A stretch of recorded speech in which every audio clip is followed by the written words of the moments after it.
Vous êtes sur Radio Espérance et vous écoutez Sacrée Musique.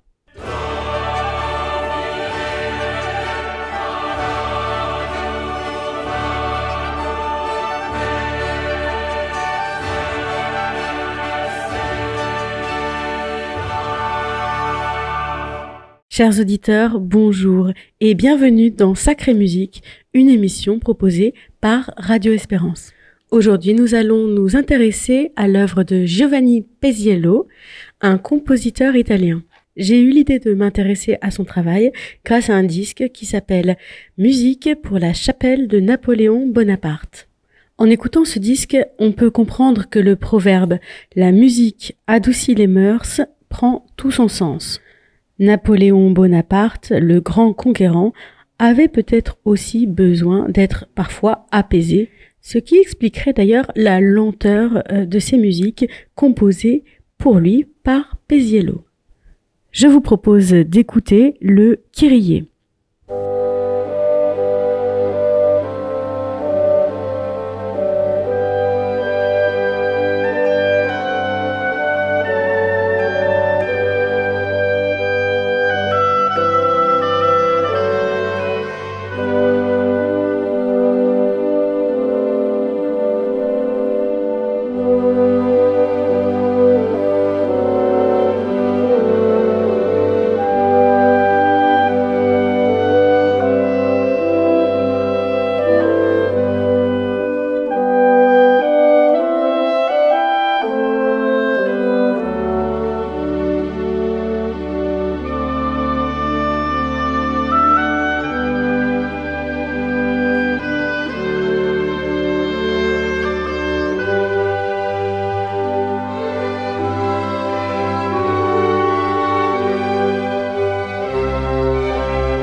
Quand on entend cette musique, on sent vraiment l'aspect champêtre, c'est-à-dire le décor est planté. Bien sûr, c'est une messe, un kyrie. Néanmoins, on a une magnifique mélodie portée par le hautbois, un cadre idyllique et enchanteur, et c'est sur cet écrin que vient se poser les deux voix des chanteuses.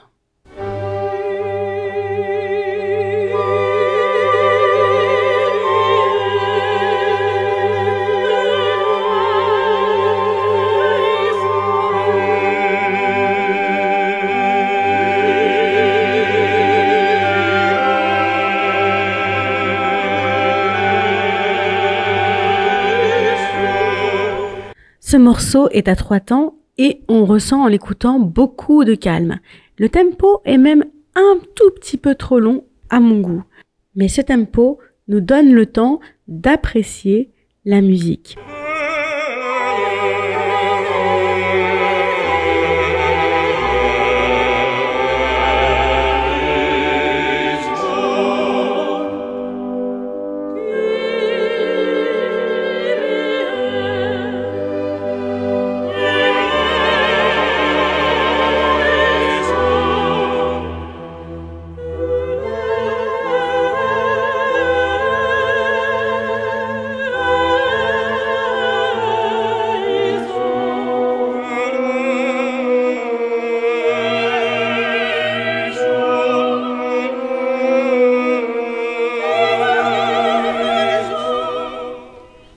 À présent, je vous propose d'écouter le Gloria qui est dans un ton beaucoup plus léger.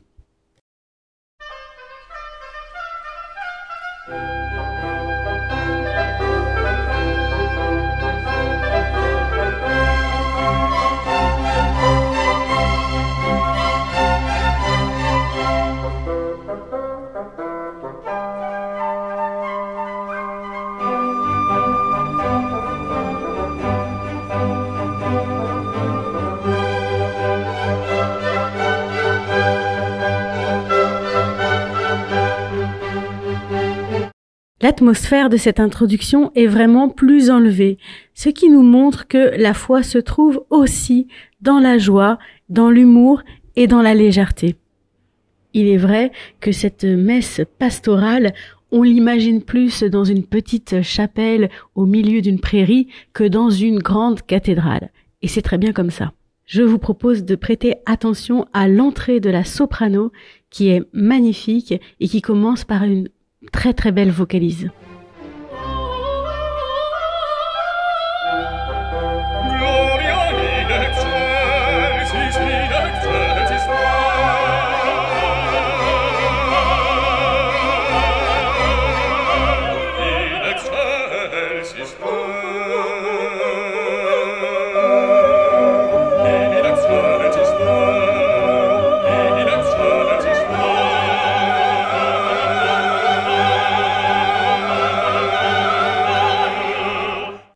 Pour replacer les choses dans son contexte, il faut savoir que Napoléon Bonaparte n'aima qu'un seul art, la musique.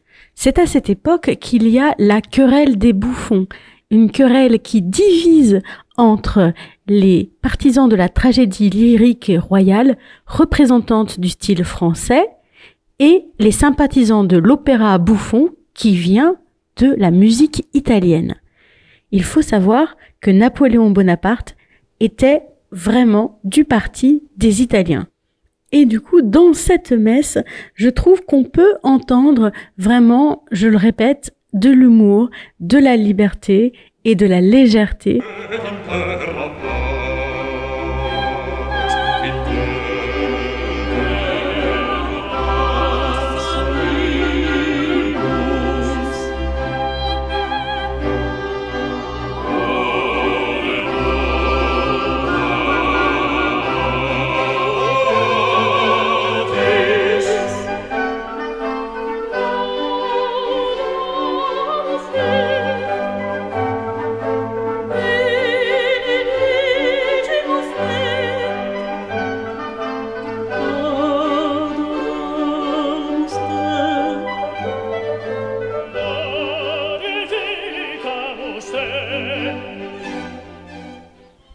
À présent, je vous invite à écouter ensemble le credo et on va parler tout de suite après du timbre des voix.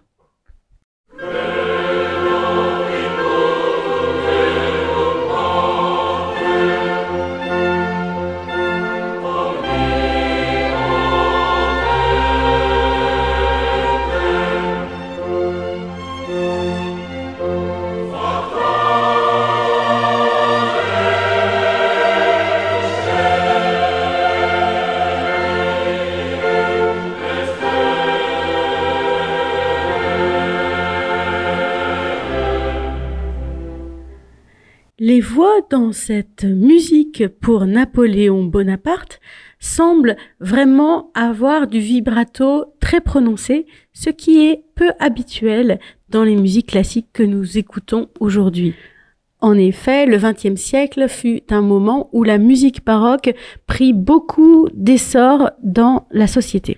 On a redécouvert plein de compositeurs, plein d'œuvres et surtout une manière de chanter avec peu de vibrato et des sons plutôt droits et purs.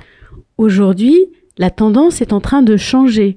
On retrouve des voix avec beaucoup de vibrato, on retrouve des mezzos, des sopranos qui ne sont pas seulement légères, mais qui ont aussi une voix très incarnée, qui vibre beaucoup. Et c'est tout à fait le cas dans ces musiques pour la chapelle de Napoléon Bonaparte.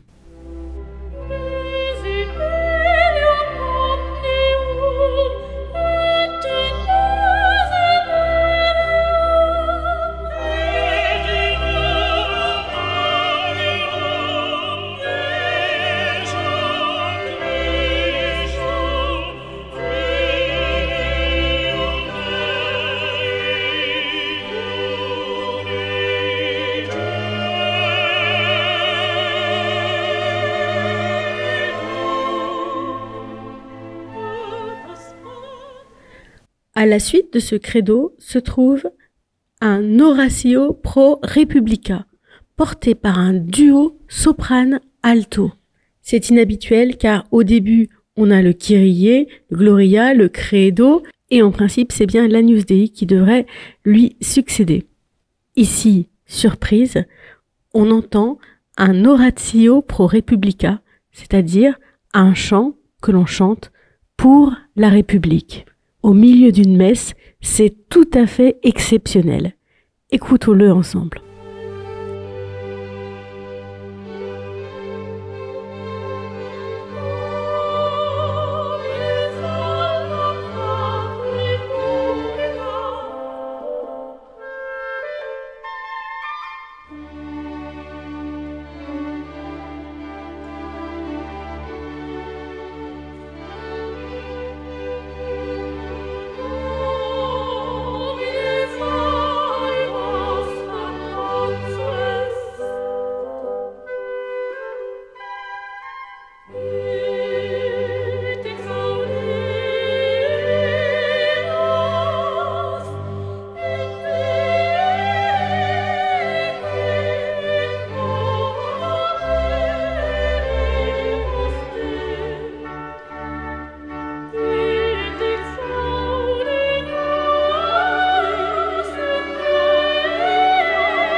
À ce Oratio pro Republica s'enchaîne un Tantum ergo.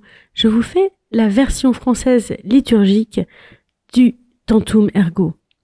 Ainsi, auguste sacrement, adorons-le, prosternés, que les vieilles cérémonies fassent place aux nouveaux rites, que la foi de nos cœurs supplée aux faiblesses de nos sens. Au Père et à son Fils unique, louange et vibrant triomphe, gloire, honneur et toute puissance, bénissons-les à jamais, à l'Esprit procédant des dieux, égale adoration, ainsi soit-il.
Cette musique est vraiment très apaisante. J'attire votre attention sur un ornement porté par la chanteuse qui fait penser un petit peu à un oiseau.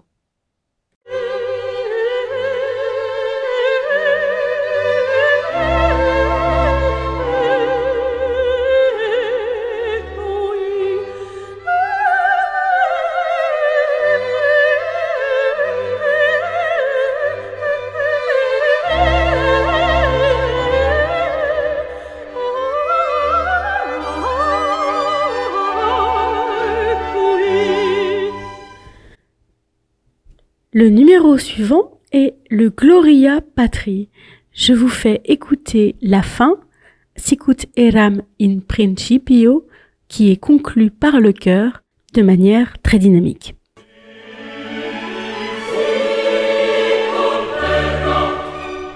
Sicut erat in principio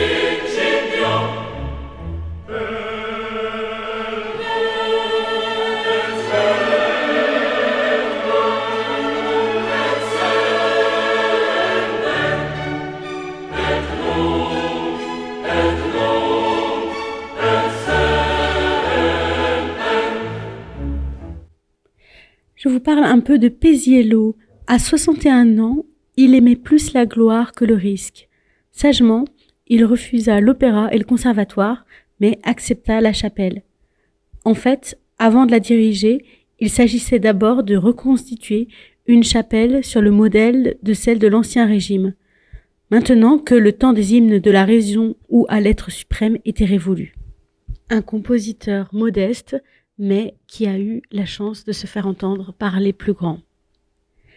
C'est la fin de cette chronique. J'espère qu'elle vous a plu et qu'elle vous a donné envie de redécouvrir l'œuvre de Giovanni Paisiello.